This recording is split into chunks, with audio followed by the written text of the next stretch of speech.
Hey, Kevin. Hey, Bob. How you doing? Doing all right. I'm a little tired this week. Just been meetings. Days have been lasting weeks. Oh, yeah. All of a sudden. My voice is actually going out. Been doing a lot of meetings and talking lately. So. Oh, good. We'll both sound scratchy then. For sure. I have a very important question for you to start today's episode. Man, role reversal. Go for it. Is TikTok actually still for sale? It's certainly left the news cycle. I think so, right? Why, you want to buy it? I guess I should have done the what did somebody call these? Air quotes? They're not scare quotes. That's what they called them. Doing the scare quotes for sale. Because they were basically told they were for sale initially, right? Yeah, it's like they didn't say, "Hey, we're for sale." It's like the Bob and Kevin show is for sale. I found out from the White House. Like, what? Yes. What did I miss? DJT called today. We're for sale. So if you'd like to be a sponsor of the program and possibly part owner, reach out to us at comments at bobandkevinshow.com. So I think... Or comments at bobandkevin.show. Damn it. What's our email address? I don't know. Google us.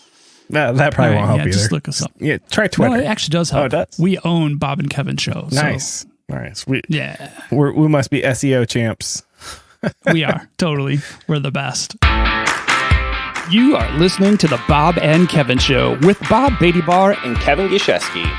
Each week we cover relevant tech and social issues related to technology. Our website is bobandkevin.show. And our episodes can be found virtually on any podcast network. Be sure to follow us on Twitter, Instagram, and Facebook. Just search for Bob and Kevin Show.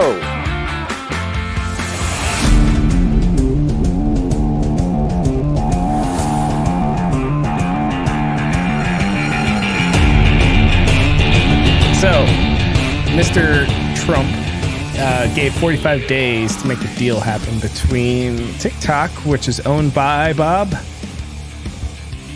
I'm going to go with Huawei. No. ByteDance Limited, which is a Chinese multinational internet technology company headquartered in Beijing, Indiana. Oh, wait, no, China. Yeah, it was just like I said, ByteDance. It was founded by Zhang Zhiming in 2012. ByteDance is reportedly worth over, you want to guess, Bob? $10 billion. Add a zero. 100 billion? 100 billion. That's Wikipedia true, Bob. So wait, so their shining star property is TikTok, correct? Yes. In fact, glad you brought that up. So I went to their website. It's bytedance.com. Clicked on products. Crazy. They have something called Douyin, and it looks like the TikTok logo, but I think it's the Chinese version of TikTok. They own something called Taudio, which is one of the most popular... I bet you we're saying this all wrong, by the way. I've got it right, Bob. I don't know what you're talking about. Fake news. Taudio is one of the most popular content discovery platforms in China. It offers a unique, personalized, and comprehensive content experience, enabling them to discover and explore topics of interest ranging from sports and entertainment to agriculture and history, which is probably all censored. By the way, that last part was not their website. TikTok. All the news that's fit to be shared. Yes, that is party friendly. Yes. Zigua. Yes, these are all terrible for me to pronounce here. Zigua Video is China's most popular video applications. Oh, this is like... There's probably some translation issues here, I'm sure. That enable users to discover, enjoy, and share a wide range of video stories. It sounds like TikTok. What the hell?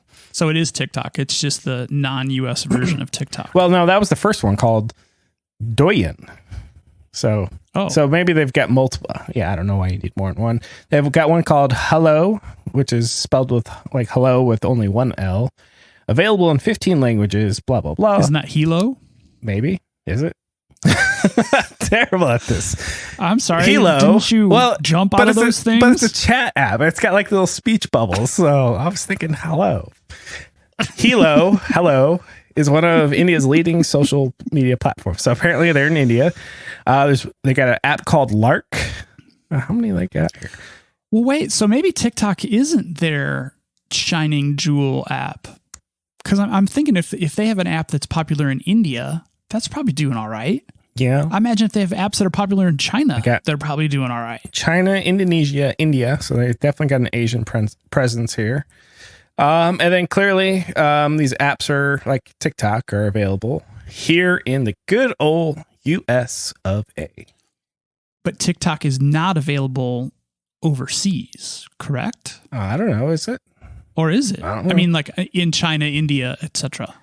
Well, I know there's like a TikTok American like presence, but a lot of companies do, right? There's like a, Nike Asia or Nintendo North America. Right. Well, but I guess what I'm trying to be sneaky and getting around to is that if TikTok doesn't even exist as an application in China, India, why are we so concerned about it? There's a little footnote here on the Wikipedia page. It says ban on TikTok is the heading. It says citing national security issues, the Indian government banned TikTok along with 58 Chinese apps, including, it's got a list. It was later reported that ByteDance had faced a loss of about $6 billion due to the ban. So apparently the Indian government's already banned it. So we're not early adopters on this idea then. We aren't. But you and I have talked ad nauseum about the parallels between TikTok and Facebook, right? And I've always I'm going to take your word for that. Well, we had a whole episode on the damn thing. All right. I've been drinking a lot lately. I'm sorry. Let me recap. So it was my position that the reason the American government wants to ban TikTok is because it gathers all this information that's privacy related, basically sucks the information off your phone. Oh, yeah, that's right. It's okay for Facebook to do it, but it's not okay for TikTok. Now I remember. And then the reason I would surmise that it's okay for Facebook to do this because the U.S. government has its hand in the back door of Facebook, so it can kind of get this free information. Ouch. That sounds painful. Didn't say like fisting. This is getting really weird. Okay. So we'd kind of established that before that, hey, let's ban TikTok because China has its hand in there because any Chinese related company has to turn over anything that the Chinese Communist Party desires. Where here in America, I know that makes them sound so awful, but we have the same exact. The light bulb came on right when I said that. Like, wait a second, that sounds like a lot like America. Damn those communist Chinese and their taking of everything they ask for. How dare they? And then the federal government here does the same thing through these, FISA courts and Patriot Act and all this stuff. So, but also those jacked up cross-continental agreements or cross-country agreements that we've talked about in other episodes too, where, okay, we'll give you the data or you can request the data the Five and then Eyes. you can just give it to us. Exactly. Yeah, the Five Eyes. We can't spy on our own country, but we can spy on your country and then you spy on our country and we'll scratch each other's back, right? Sounds good. Right. Not to jump around, but apparently we're going to do that today. I thought it was pretty awesome that the internet world thought that some major pardon was going to happen today. And I mean, let's not take away from the fact that Susan B. Anthony really did deserve a pardon after 100 years. But there were some people that were quite freaked out about that. So a lot of people on Twitter thought Julian Assange was going to get it. Possibly Edward Snowden. I wouldn't have minded if Snowden got it because, man, that's got to be a rough life for him right now.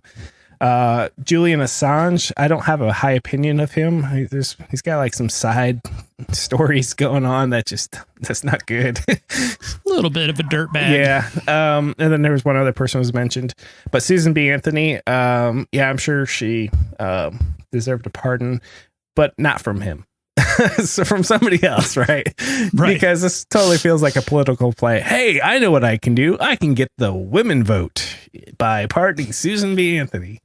Sure. More importantly, the suburban housewife woman vote as referred to by Dear Leader. So, I was full disclosure here. I'm not a big Susan B. Anthony fan. I know she was on a coin, and she had something to do with women's suffrage, right? Yes, but and It's not that I'm not a fan because I'm not a fan. It's because I'm making this bad. It's because I don't know much about my history. So I'm trying to apologize that I don't know my history. I'm pretty sure if you walked around and asked 100,000 people at random, so would you consider yourself a fan of Susan B. Anthony? I'm pretty sure almost to the person, you might get 3. Well, oh yeah, huge fan. Always been a big fan of Susan's. In the spirit of jumping around, women have only been able to vote for, I think, 99 years, or is this the 100th year? 100 years today. 100 years today. 100 years today. Okay, so that was the symbolism. Wow, and that totally got we have lost. to put a huge caveat on this. White women. Oof. That's only white women. Could you imagine? I mean, hey, honey, I'm going to go help vote for the local leaders. Who do you want me to vote for? You think that conversation happened? Probably not. It was probably more here's who I voted for. Honey, is dinner ready? That's probably how it was 100 years ago. Right. This episode today is not about the women's suffrage movement. I think I can speak for Kevin on this. We're both very glad that everyone gets to vote now. Oh, yeah.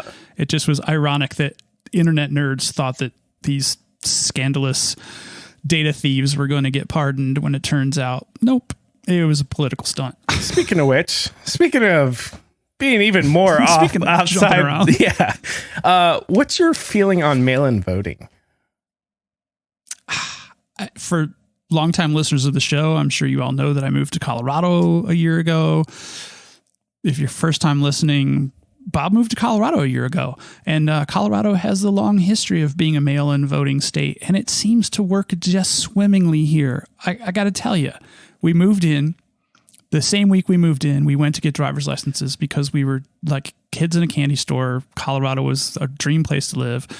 We ride our bikes across the street to the license branch to get our driver's licenses. And they're like, okay, so you can make a party affiliation now, and you can check the box to have the ballots mailed to your house, and we're done. And we're like, wait, what? Because we're from Illinois, and Illinois didn't have that thing. And so we registered to vote, declared party, signed up for our ballots, and that was it. It took all of 3 minutes. And then a few months later, in the fall, and ballots arrived, and in the spring ballots arrived again, and you fill in the circles and you take them to a free drop box just around the corner from your house again. And is it easy peasy lemon squeezy? Is it a drop box or a mailbox? You can mail it, but you can also just drop it in a voting box. Okay. No postage required. Yeah, see, I've never experienced that here because I voted in the primaries through the mail, but you drop it in the mailbox. So I've never had. So when Dear Leader. So wait, sorry, I didn't answer your question. I'm a big fan of mail-in voting. Sorry. I gleaned that. Thank you for the clarification. So we voted in. I yield the remainder of my time. Primary, and we mailed it in. We've never had such things as a separate thing because it's always postage paid. So it's one and the same. The reason I like mail-in voting, because if you were to not be truthful with your mail-in vote, do you know what happens when you mail it, Bob? Becomes a federal crime. Nope. Oh yes, mail fraud. So yes. Have you ever seen McMillions on HBO, where the Monopoly thing? No, it is on my list. I'm very intrigued by that. I'm going to do a minor spoiler. They got the people not for fraud of Monopoly and McDonald's. They got them for mail fraud because they used the postal system. It's a much bigger crime. Yeah. And so that's why I'm curious. I'm like, interesting that you don't use the mail system. And I want to know why, because you could do postage free, the state or whoever pays for it. Our ballots are not postage free. Really? You would have to affix a stamp. And actually a lot of, this is where we need those intern fact checkers. I think a lot of the states now that are doing it, like you see these things coming out, make sure you put 2 stamps on it because 1 stamp is not going to be enough. Okay. It weighs too much or something. Yes. The weight of the ballot with the envelope and the size, blah, blah, blah, blah. So yeah. So because Dear Leader has been pushing, and trust me, I'm all about mail-in voting here. Dear Leader has pushed, well, people can just fill out many and stuff the boxes. Do you have any idea how that's mitigated in such a system? Well, in my state, the ballot is already pre-made out to you and you sign the ballot, and there is a signature verification. Okay. All right. Because when you get your driver's license, you have to sign your driver's license. So that is already digitally on file. They will compare that against. And so I suppose if I knew someone's signature and stole their ballot, I could vote on their behalf. Or that seems like a lot of ifs. I'm sounding like total conspiracy theory nut right now. What does the ballot look like, and is it easy to reproduce it? Or is it on like special paper or anything like that? Because our Indiana ones aren't very, I mean, it's like cardstock, but that's about it. That's about as unique as it gets. I don't think there's anything unique about the production of it other than the barcode that's affixed to it. Okay. So there's obviously a data piece encoded in that barcode. Is it like one of those fancy UPS ones that looks like a QR code, or is it just like a can of soup UPC? I believe there's one on the physical ballot that's much more like a UPC, and then there's one on the envelope that's much more like one of those square little QRs. That's interesting. So there must be a connection between the two. All right, I'm doubling down on going way off topic. So we had also talked about having, electronic means to vote. Let's revisit that real quick. So it's the same arguments about mail-in, right? Yes. Go ahead. Yes. And then you could, so I guess if I were running the world and I would say, okay, mail-in voting is good. How do I make sure, that what Dear Leader says isn't possible?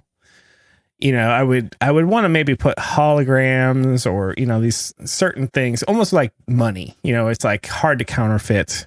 Okay. So we know the form's correct. Do we know that Bob signed it? Well, that's where we're looking at the signature. Could Bob have still forged it? Or I could forge Bob's signature. That's possible. But now we're like weaning off, we're getting rid of threat vectors here. That's also a high interaction cost too. It is. Like all these things we're mentioning. It is. Replicating the ballots, stealing a signature, like that. Those are all high barriers. It is. To do in mass. Well, according to Dear Leader, it happens all the time. So I'm just trying to also punch a little holes in there. So from a tech perspective, you could make these super unique, make them hard to counterfeit. And then how do you prove that, Bob, you were the one that actually filled this out? That's what your signature does. Could somebody have forged it? Yes, they could have. But because of the distribution problem, forging one vote, yeah, that's sad, but that's only one vote. Right. Forging 1 million votes. Now you're talking, or several thousand in local and state elections. Now you're talking, but that's like you're saying, that's very hard to do.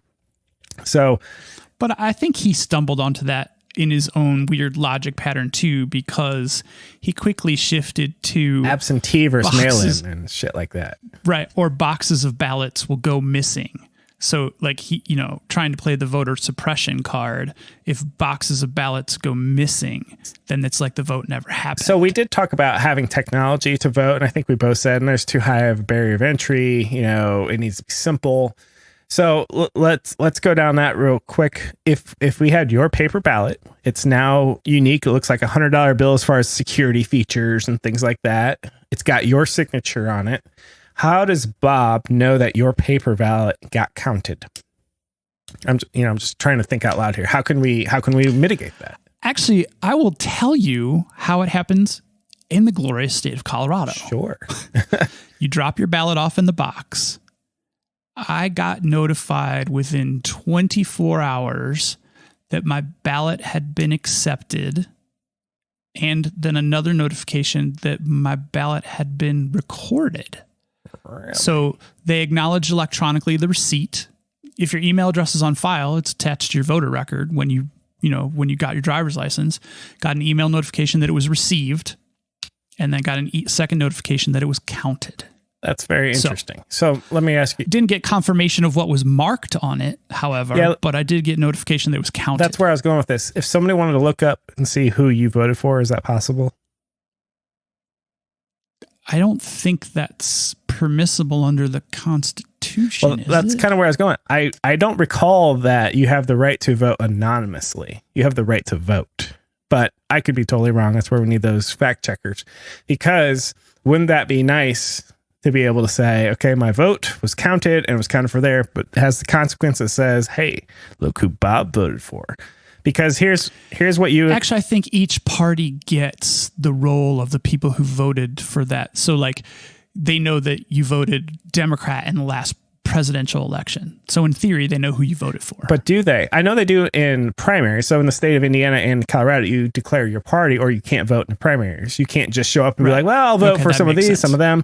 So I would say they know from that way, because I'm a registered Republican in Indiana, because Democrats in this area or independents have zero shot of ever getting elected. So you might as well pick the ones you have control over the party you can right. pick, yeah. So, but I was shocked, but not so shocked. If you Google me, it says Kevin is a registered Republican. I'm like, how the fuck did that get on the internet? You know, and things like that. So wait, it does say that? Google me right now. Yeah. Well, and add some context to that, but, so my question is should we make it so that your general election vote is public? Because you and I have talked about how a lot of people will say, oh, I can't stand Trump. And then what do they do in the quiet anonymity of the voting booth? They vote for Donald J. Trump. So I'm just curious. Of course, I see the merits of voting anonymously. Because if you fear retribution because you voted for the other party, whatever the other party is, you can do so in quietness. But there's also then no way to fact check whether or not your vote was counted for the correct candidate. It's you're going to find it on one of those slimy, here's where Kevin lives. You know, here's his relatives. Okay, I didn't. You know, I didn't click any of those links. Okay. Yeah, I gotcha. That's where those. Fair enough. But I did see one of those reports come up. But usually it's like $9.99. Find it's like your My guy. Life, you know, or whatever. You know, it's like these really shady sites that are, all they're doing is they're going around collecting public data and just selling it back to everyone who wants some data, some dirt. So let's say. So yeah, imagine if we did electronically, there'd be a potential that anyone could discover. But here's the problem with that. What if you can check whether or not your vote was recorded for them, and then you find out it wasn't? What do you do? Because right now, you have, and I'm not trying to buy into conspiracy here, but let's just say a clerical error happened, or let's say, something to that effect, or hey, we recorded your vote. But did you? I mean, there's just really no way to actually do this without having faith and trust in the system. So obviously faith and trust is very huge in any election, in any democracy. I'm just trying to think of ways, though, that you could say, yes, my vote counted here, and I have a X number of confidence that it went for the person I want. Well, interesting. I started to type, how do I know my vote? And then was counted automatically filled in. Ooh. How to check whether a vote has been counted. Ooh, now I want to know. So you can head over to your Division of Elections website to find your voter information. There you'll enter your full name, your date of birth. So it is retrievable. Ooh. Is this by state, though? I mean, is this like... This is from Action 12 News in the Sun Sentinel. Sounds like Florida. From 2018. I don't know what city. Oh, Palm Beach, Florida. That makes perfect sense. Florida would definitely have problems with this. Head over to the Division of Elections website, find your voter information. There you'll enter your full name, date of birth. After clicking submit, you'll be taken to a new page that lists all your voter registration information, address, ID, political party, and the date you first registered. Scroll down a bit and you'll see a link for ballot and precinct information. Click that and it will take you right to your County Supervisor of Elections website with all your information already filled in and a listing when the ballot was sent to you, when it was received by the elections office, and whether it's been tabulated. Once again, it just notes whether it's been tabulated. There's no record of... Wasn't sure why the website was not reporting all the counted votes, but said the vote was eligible. It was counted. So yeah, so there's no real receipt. I want to see the spreadsheet and the formula, the equal sum parentheses A, you know. Well, that brings up a whole nother conversation because there could, I mean, gosh, not to jump on your conspiracy theory thoughts, but there could be a massive conspiracy to be like, yep, this vote was counted. We'll just slide it over this way instead of that way. Yeah. So, I guess there could be candidates could audit it, I guess. So no matter what happens in this presidential election, it's one of those, it's innuendo. It's like, well, I can say that there was voter fraud and this happens because why? There's no way to prove it either way. So I can just say it. Right. And that's what a lot of politicians do. The seeds of doubt have been sowed. Oh yeah. And we're 2-3 months out and we're already hearing, oh, the election's, the fix is in, it's rigged. I mean, I'd say that if I were going to lose. 84 days. Okay. So let's hit return on the call stack about 10 times. So TikTok for sale, yes or no? I think it is. But Bob, how would you like it if you were, okay, let's say the Bob and Kevin show were doing its thing, but China didn't like it. So China comes at us and says, we'll ban your podcast in our country unless you sell it to ByteDance. What would you say?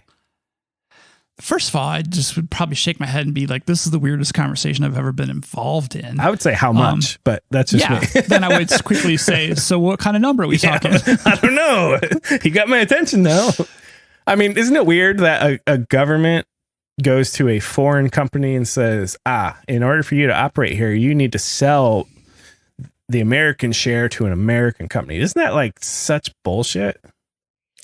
It is, but I thought it was very interesting bullshit that they quickly offered up Microsoft as the purchasing agent. So we can have yet one more place to harvest this data. Actually, they're already probably in bed with Microsoft, but yeah. And why do you hand select who can own it? I mean, why does our government? I thought it was actually part of a brilliant plan to just kill it off, because that's usually what happens to things that Microsoft takes over. Right?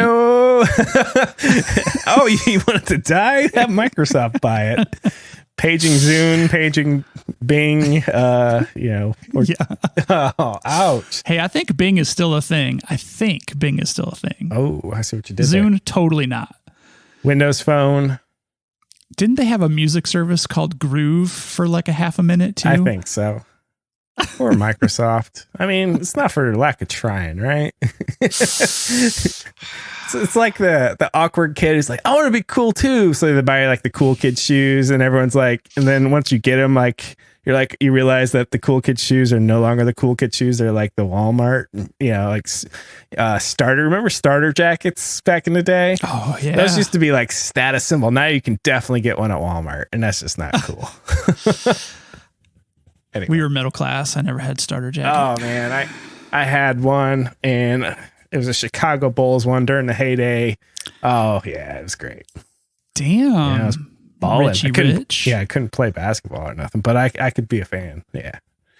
Anyway, so Microsoft is the named purchaser, which is still weird, and Microsoft is like, yeah, I think we're down, right? And it's funny because this is happening in the same news cycle as when Google, Amazon, who else got called to Congress for antitrust, Apple, for antitrust things. And basically we're saying, hey, what do you big boys out there or girls, do you want this company here? And it just doesn't feel right. Well, no, they were all in timeout. So Microsoft was the only one that kind of was like, I still think it was probably a genius idea to kill it, but Microsoft was also not in timeout. So they're like, hey, Microsoft, what do you think? Want to throw a couple bill at this? So what do you think is going to happen? You think Microsoft's going to get to buy it? I think it's like preposterous. I think it's not going to happen. I think it was 100% a publicity stunt. Nothing will change, and TikTok will still be TikTok. Because literally minutes later, Instagram, aka Facebook, is like, hey, look at this thing we just released. Well, the timing's interesting too, because they can kind of run out the clock, can't they? They basically have till the election, but he's still president if he wins. Well, if he doesn't win, he's still president until mid-January. So they can just kind of just tie it up in courts because, you want to buy some time. Oh, go to the courts and then they'll tie it up for 6 months. So I think it was just a distraction and to shock the kids that were screwing with his campaigns and all that kind of stuff. I mean, really, at the end of the day, this was a temper tantrum. damn it, those BTS kids or whatever, buying up all the tickets to the rally, or not buying them up, but reserving them up. And yeah, this feels like he was just having a temper tantrum. This feels like one of those, it's almost like a leak. Like Joe Biden is starting an exploratory committee for it's like these, we're thinking about doing this, and we haven't made a decision, but we kind of want to get the temperature of of how the wind's blowing, and all that. Let's leak this out and see how everyone reacts. So I kind of feel that's what they're doing here with TikTok. Let's see here, because they want to put pressure on China or on.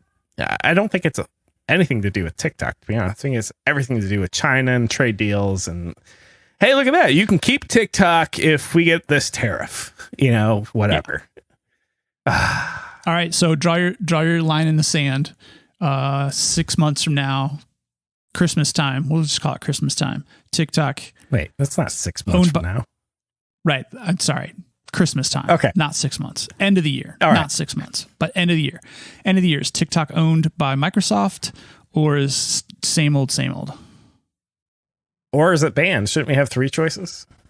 Okay, go for that. Okay, it's not going to get banned. That's not my choice. I would say it's same old, same old. I think you're right. I think it's just all. Damn it. Trump. I thought maybe we'd have contrary views on this. No, because I don't think Microsoft. Why would you want to buy a company that's under threat of being banned? Well, because if Microsoft buys it, then everything is fine. But that makes no sense. It's obviously like, we own this half of your building. Okay. Yeah, I mean, I don't see. Right. Microsoft buys half of a crack house, and then therefore the crack house is clean. I guess. I mean, is separating company as easy as that? I mean, I'm pretty sure it's in not. Dear Leader's world, I'm sure it's exactly that simple. Oh, dear leader. Okay. All right. So moving right along to the next controversial topic, I think we can segue time. Put TikTok to bed.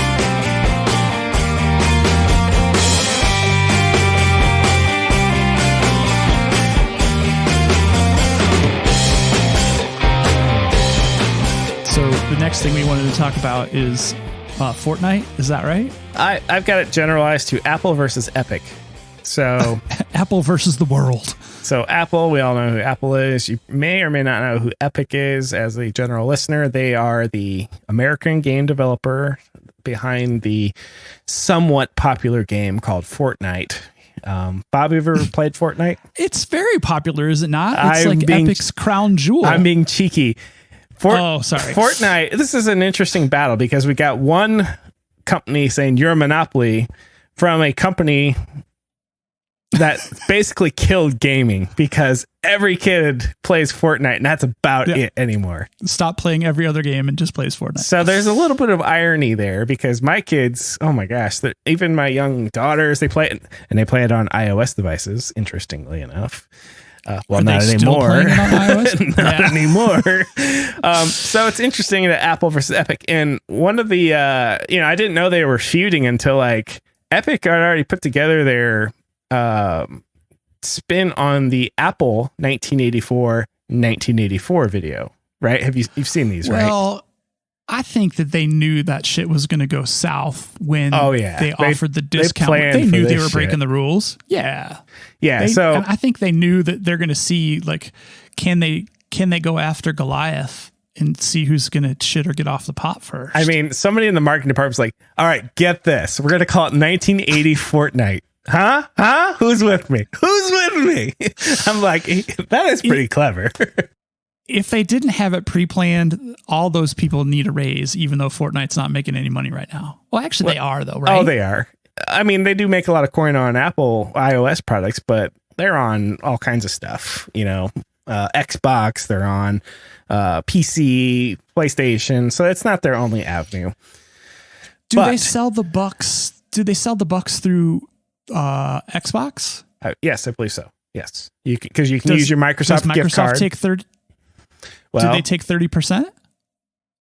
I don't know how it works behind the curtain, but the way it works with the kids, they buy gift cards for Xbox, they redeem them into their account, and then they buy whatever they want. And I believe, they buy whatever they're called in Fortnite. Yeah, they buy the money there.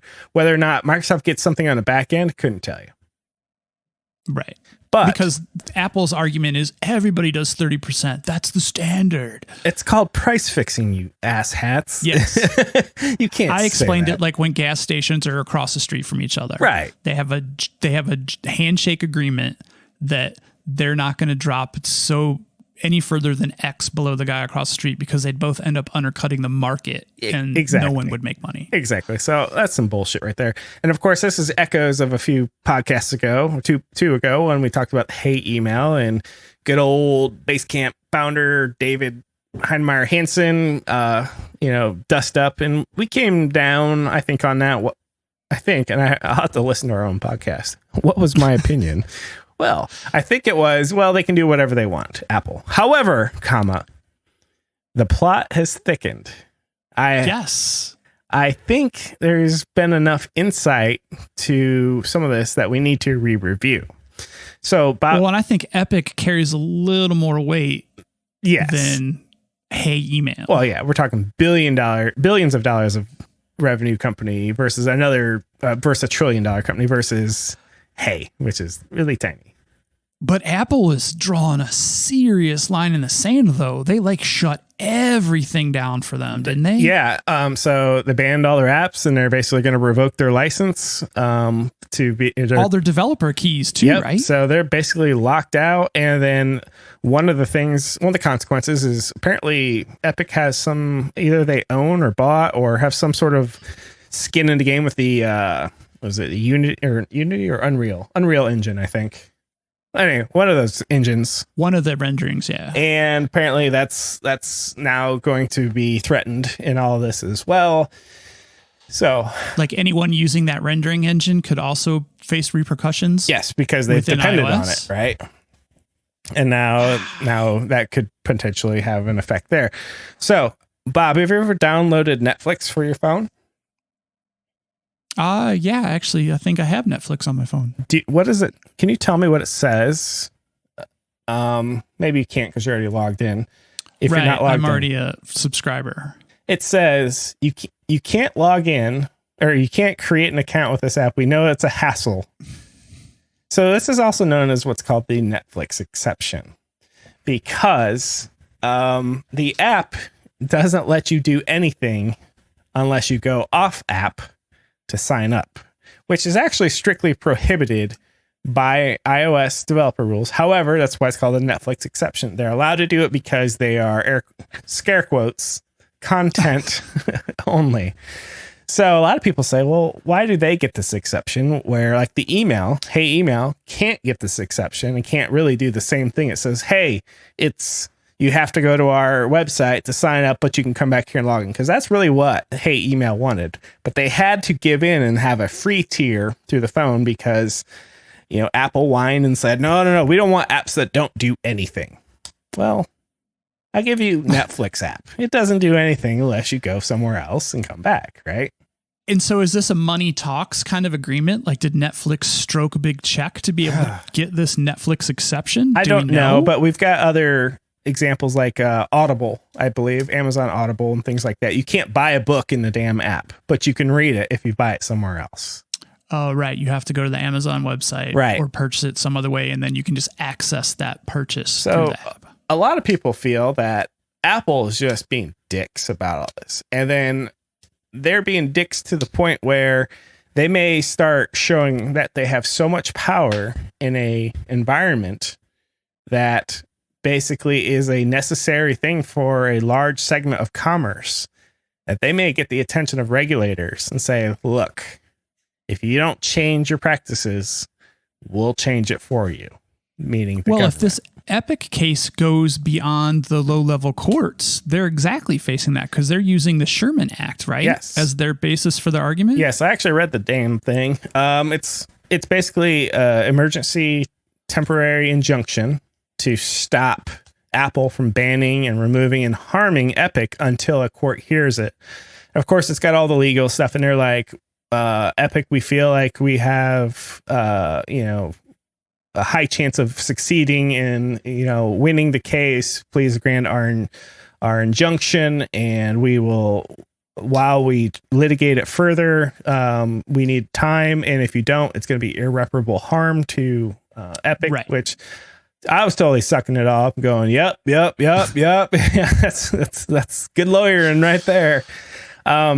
So I have a feeling that the old arguments from Apple of being, well, it's our platform, we can do what we want, we're doing it for quality, we're doing it for this, are going to start falling on deaf ears, because you're starting to get a little mini revolt from developers. And what's an iPhone, or what's any smartphone without apps? I mean, right, without apps. Now, but the problem is that it's just like we talked about cancel culture in the last episode.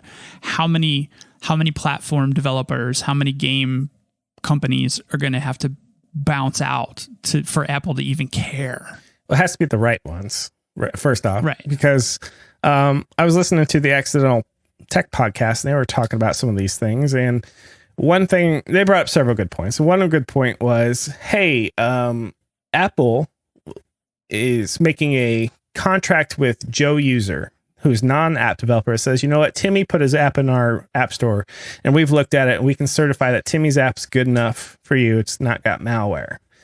So there's that. So that there's nothing wrong, I don't think, with that. Where it's getting weird is the gatekeeping on the payments and the signups and the things like that, because Apple doesn't really need more money at this point. It's more about... Right, but can't they just fall back on their terms of service at that point and say, hey, you knew when you uploaded the app that we were going to take 30% and you're not allowed to backdoor that? Yes. Here's the analogy I have against that. Once upon a time, we had cell phone towers that were Verizon towers, Sprint towers, AT&T towers, and you can only put so many towers out in the wild. So if you wanted, say, Verizon, Sprint, and AT&T in the same area, you used to have to think about putting up 3 different towers, one for each provider. Well, the government stepped in and said, wait a second, that's not tenable, and it's actually not helpful. So what you're going to do is you're going to have one tower, and then you can put multiple radios on there. That's why you can go to Walmart and buy a Cricket Wireless or all these off-brand ones, and they say, well, we use the same network as the big boys, because, well, they do because the cell phone companies did such a good job of stifling the market and monopolizing everything that the government finally regulated, said, look, you've basically made it impossible for anyone else to have any sort of competition or whatnot, and you hold absolute authority. That's got to stop. So if we put that on like Apple's app store, you may say, well, they created it, they should be able to benefit. I would say yes, until you hit a critical mass where the market is basically, no longer being served by having this ultimate one-sided unilateral power. And of course, somebody will quickly point out, but there's Android, but that's... Well, I was going to get to that. But that's like your AT&T and your what? You've got, 2 ecosystems. We've already talked about the gas station and kind of the wink and a nod. These are our rules, and, let's just kind of have a gentleman's agreement here and how this works. And I think that's going to fall on deaf ears for the regulatory folks. And if I'm Apple, I go, okay, do we want to try to settle this with Epic and, dictate terms as best we can? Or do we want to dig our feet in the ground and let this go to the Supreme Court and have some regulatory body get to decide? I feel like they're digging in. I feel like they are too. And I'm waving over here going, this ain't what you want. Bad idea. This is not what you're hoping for. This is not what you want. But I have a question, though. Why are they still in the Google Play Store? Because they have different terms. Because they're violating their terms too, though, aren't they? Full disclosure, I haven't read the Android terms and whatnot. I don't think it's... I think Android's got it set up the same way. You can't monetize outside of their ecosystem. You have to use their payment system. I'm going to guess there's some differences. I don't know what they are. I know for the Apple one is the big deal is you can't use a third-party payment service. You can only use Apple Pay, in-app payments, which if I'm Apple, here's how I sell that to any regulator. We make sure it's safe. People don't have to worry. They just do the thing. And if I am an app person, I go, yeah, but you charge us the 30% protection money. I mean, we were talking about this in our local. Well, not to mention that they're getting the juice on both sides of the transaction too. I mean, that's the parenthetical. Right. We're making money off the money before it's even in our account. Right, because that 30% comes off the gross, not even, before taxes and all that. So I really look at Apple doing like a mob tactic here. This is like protection money. You got to make sure you pay your 30% and nothing will happen to you. You know what I'm saying?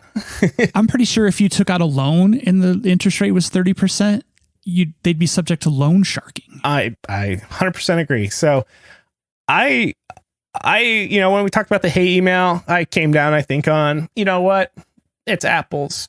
Sorry for your luck. But now I think I've changed my mind, learning a little more and reading the legal arguments from Epic, to be honest, to go, you know what?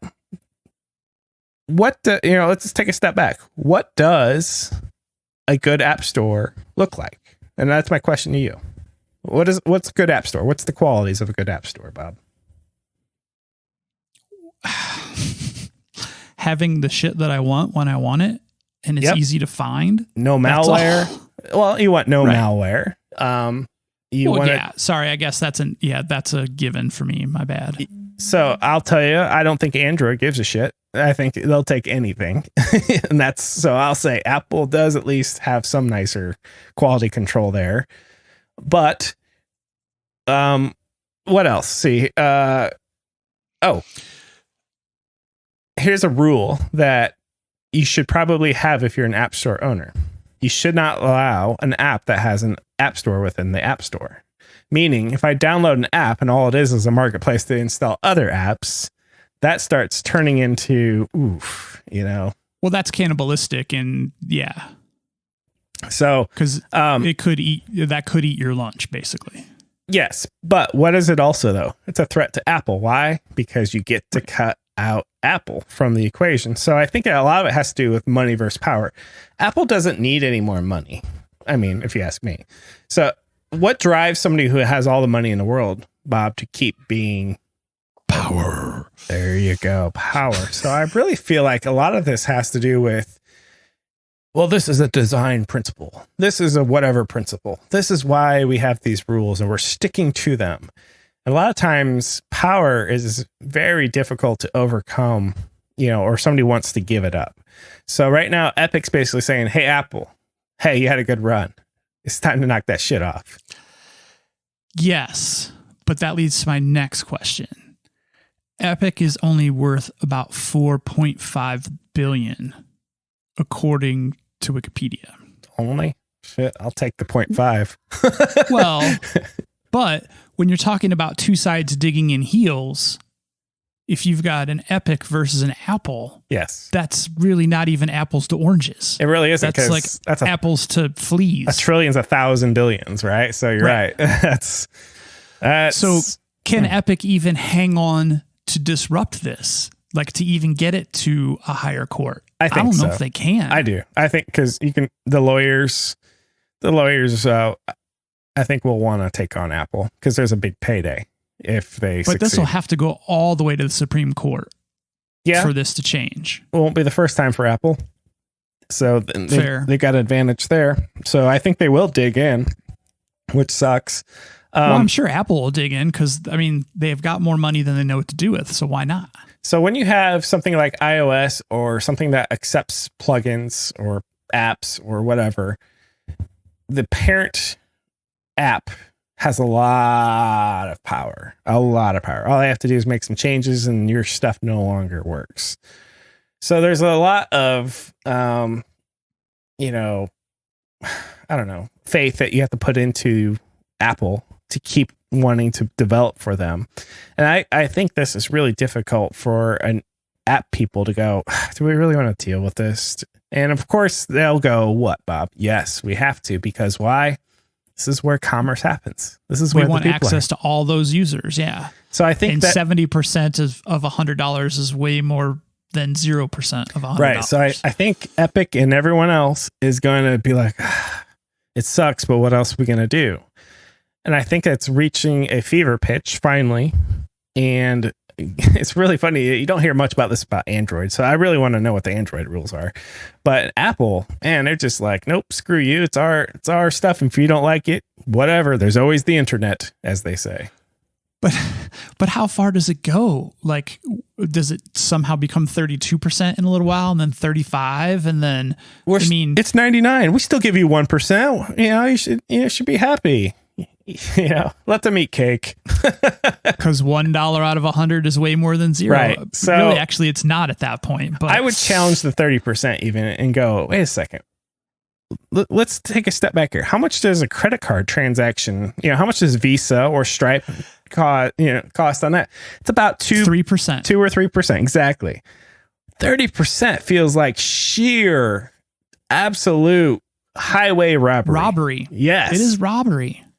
So, I would be remiss if I didn't mention this. So we've made plugins for a parent product before, and depending on how popular your plugin might get, it may threaten the power structure of the parent. Also a very timely conversation. Yes. That apparently never goes away. So apparently not. So I can totally relate to the interactions with some of these, because I've created a plugin where clearly I thought it was a win for everyone, and clearly I was told it's a threat. Please stop. So, but think about if you were in the position where you were selling that plugin for 99 cents. Well, let's round up. Let's call it $1.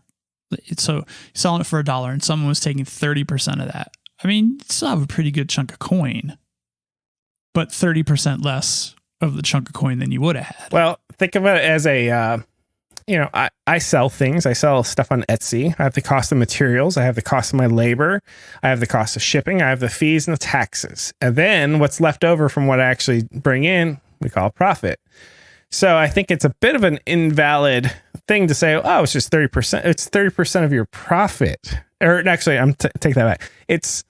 So let's say we have an app. No, it's 30% even without the profit even being considered. It could technically put you in the red. Let's say you sold an app for $10, and they took $3 of it. That $10 has to, or you get 7 of it. Then you have to pay taxes on it, and whatever's left over, you now have to pay your staff, your rent. Actually, I'm pretty sure you have to pay the taxes on the $10. Yeah, you're probably right. See, so they took 30% off, but you're paying taxes on something you don't even get to see anymore. I'm going to double down on this feels like the mob, man. This is like protection 100%. money. This is like, hey, you want your garbage picked up? Huh? You got to pay your bills. You know what I'm saying? Or we'll be back. It's like, whoa, what's going on But then here? you could flip the coin and put yourself in the shoes of poor Apple. Poor Tim. They say, what's he eating these days? Poor Tim, Apple Cook. What is Tim Cook cooking? and they'll say, but that 30% is what keeps us keeping the app marketplace alive. That's the cost of development. Oh, I'm sure it is. Because $1 trillion is an entitlement. Every company should want to be $1 trillion. And by the way, we're a green company now because everyone should be a green company. If you're not a green company, shame on you. And oh, by the way, we weren't a green company until not that long ago. But if you start up right now and you're a competitor to us, you better be a green company from day one. Hi, I'm Tim Cook. Hi, that's me. And I approve this message. Yeah, I think it's a lot of hypocrisy. When Tim goes in front of Congress says, well, we really aren't a market leader in anything. I'm like, you gotta be kidding me. You were groomed to say that, motherfucker. You're clearly they're a market leader in everything almost. You're clearly handing developers their marching orders and their lunch and telling them to like it right now. I don't want to hear it. So, all right, same question as TikTok. 10 months from now at Christmas. 10 months at Christmas. Okay. The math doesn't work out here. I guess it depends when you listen to this. So maybe at the end of the year. Maybe if you're listening to this in February, that would make sense. Come 2021 is Epic back in the App Store or no? I think they win their injunction. Apple will have to restore them temporarily, and they will fight it out in the courts. That's what I think.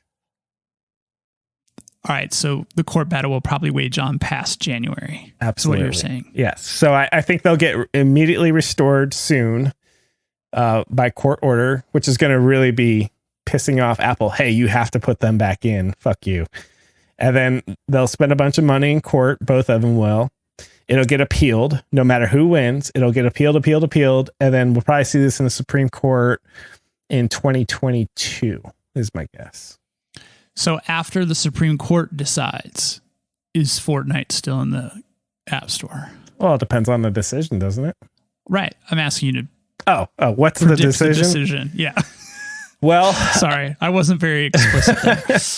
I usually have what's called the KOD, which is the kiss of death. So if I think one thing is going to happen, that usually means it won't happen. That's why I'm like rooting for Donald Trump to win, so he won't. So then basically you're saying you're rooting for Apple to win, is what you're saying. Well, even though you're lying when you say that. All right, I'll go straight without no weirdness here. I think Apple settles eventually before it gets to the Supreme Court, and they settles in what way? Lowers their cut? They capitulate and allow everyone to have the Netflix exception, which is basically, okay, you can have your app here and you can link to your stuff, and if somebody buys something on your website, so be it. So I think they'll have to give in. And as of today, App Store developer licenses are $30,000. Last time I checked, they're $100. So right. So that would so basically. But at the next WWDC, the little guy is going to get crushed. We're happy to announce that you no longer have to worry about those pesky iOS app rules. And as Bob mentioned, the new developer program, which you all must sign up for, is now $30,000. Oh, yes. Yeah. And we'll all be excited and we'll be like, what the fuck just happened? So Epic will win, Apple will win, and the little guy will get crushed. Well, I think that's the worst case scenario. Okay, we'll have the Epic exception and the Netflix exception, and then Bob, the iOS developer, sorry, I need your 30% still. Yeah, that would suck. What was the last Supreme Court case that the App Store was involved? It was the App Store again, right? I don't know. Enlighten me. What are you thinking? I feel like I heard a podcast episode about it from somewhere, not us. That's great research right there about some podcast from somewhere. Hey, let me Google that real quick. I am Supreme Court case. Like I love autocomplete. It's the best. Yeah, this is great podcasting. We're listening to Bob. The Supreme Court ruled against Apple in 2019 about the App Store. Hang on, I have to click through. I'm pretty sure I thought we did an episode about this too, though. Ruled 5-4 against Apple, case involving whether or not a group of iPhone users will be allowed to bring antitrust. Oh, that's right. So they're basically allowing them to bring an antitrust suit. I don't know what's happened after that, though. So maybe there's already a thread of something going on here.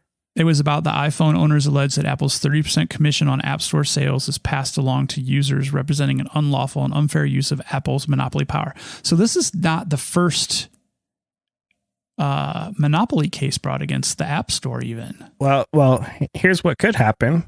You get some other folks suing, and then it becomes a class action or something to that effect, where it's like Apple versus a bunch of people. Right. Like almost the reverse of a... Yeah, and if we were iOS developers and we sign up, we get one of those postcards in the mail. You don't have to do anything. You're a part of class action status. If you win, you'll get $20. And Apple will still get to do whatever the fuck they want. It's like, oh, great. We just won one of those against one of those annoying vacation companies that keeps calling even though you tell them not to call. I think we got $16. Did you ever get your tent? Nope. 10 is still pending. Oh my gosh. They said it was coming on the next shipment, which is August 30th. So that's when it'll get into port. Don't worry, it'll come in pieces. There it is. You know what? It's so funny because there's part of me that every so often I'm like, oh my God, is the Facebook page a total scam? Is their website a total scam? Like, are these people posting photos that they're all demo units and they're not real people? And, oh, I love the customer service from Roof Nest. Oops, sorry, I didn't mean to drop the company name, but who cares? Anyway, yeah, my mind is reeling in 1,000 directions over this stupid tent. Well, I hope you get it. We may have a new president by the time you get it. But if I don't get it till after the election, I'll be bummed. Yeah, election night, you need to be out in the middle of nowhere, away from all the angry mobs, because no matter who wins, there'll be an angry mob. So, dude, I already told you, I'm going to be drunk. All right. What else? We got a fork to stick in this podcast. We got anything else? Yeah, no, I don't think we got anything else. I think we rambled, but we had 2 major topics, so that was good. I hope Apple loses. I don't know if you actually drew your line in the sand, but I'm definitely not for Apple right now. I hope Epic wins, yeah. And TikTok will still remain owned by ByteDance, and it will be business as usual. Yeah, I don't think it'll get banned. How do you ban? Oh, I guess you could ban an app geographically, but they banned all of Huawei's hardware geographically. So yeah, and then China definitely bans, Google and things like that. Yeah, Facebook. It could happen. It could happen. Yeah, but see, America's not really set up for that. Now I'm really bringing this podcast back to life here. So, because in China and Russia, they can basically think America's set up for that. Well, I'd like to think it's not set up for that, because in China and Russia, they basically have internet at the borders that they can shut down. They can just be like, nope, unplug the Ethernet cable. You can no longer talk to the rest of the world. And then here in America, I think we've pretty much got a gajillion ways in and out that aren't like that. I bet you I think that's a one switch. It would have to be like IPs or something. Be like, I guess how does it work for like an Iranian? Because Iranians are always banned, right? They're always designated as state of terror. So, can you even send an email to somebody in Iran? No, you just join their Facebook group. Duh. God. They have a Facebook group? I'm sure of it. Okay, fair enough. I'm not there, so I'll take your word for it. So, okay, there's a whatever. Facebook group for everything. Okay, Bob, we didn't solve anything as usual. No, we never do. We made some predictions, though. We'll see how those shake out. We did. Alrighty. What are your parting thoughts? The powerful, the irony of Apple is they played the little guy with the original 1984 Apple video, and basically like, PC is evil, Microsoft is bad, IBM is terrible, but the new Macintosh will be a game changer. Throws the hammer, right? Exactly. And then I feel like Epic totally had that one already queued up, and it was like, that was great. Even the talking Big Brother talking at the end had an Apple head. I was like, oh, this is good, man. Some work went into this. If anything, the developers had fun. Yeah, I mean, I would have been like, yeah, I want to be a part of that. So, I think we'll see. Apple just, they're not what they used to be. Sorry, Tim, you're not Steve. No. What about you? What's your final thoughts? Just remember, kids, the internet's bad. Wash your hands. Wear a mask. I'm done. All right. Good stuff, Bob. Bye. Bye.